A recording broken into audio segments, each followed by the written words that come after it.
Hello, Micah.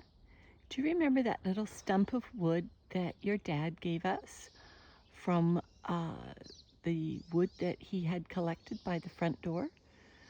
Well, Granddad drilled these long little tunnels in the wood. You can see the entry points, the little round entry points to all those long tunnels in that log.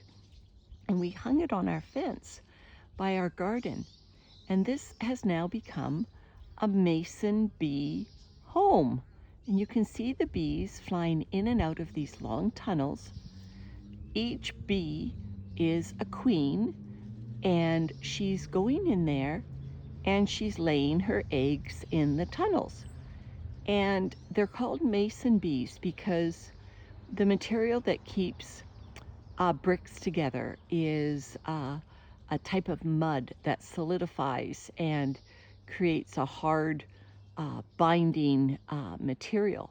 Well, you can see that some of the holes are plugged up with a mud, and the bees actually carry a mud back to this little stump of wood, and they carry the mud into those long tunnels, and as they lay their eggs, they put the mud all around them. So this is our little mason bee home. It is next to our garden. And what the bees do is these bees are excellent pollinators.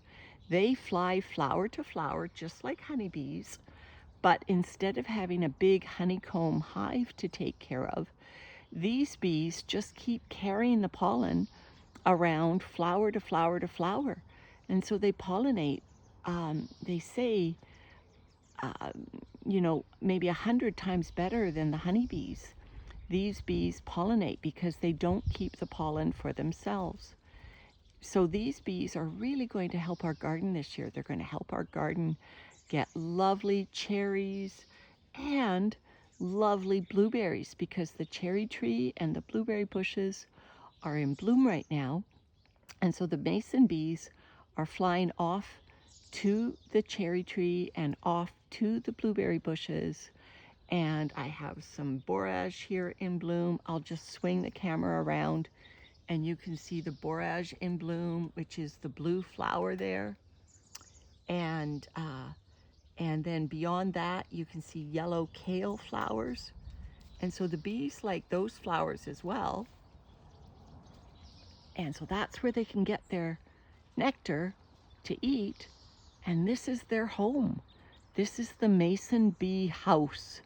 So it's not called a hive. They live all by themselves, each tunnel for one queen, and she packs the mud in there so they don't make a honeycomb like honeybees do, and of course they don't make honey. And the other thing is these bees are really, really gentle, and they don't sting.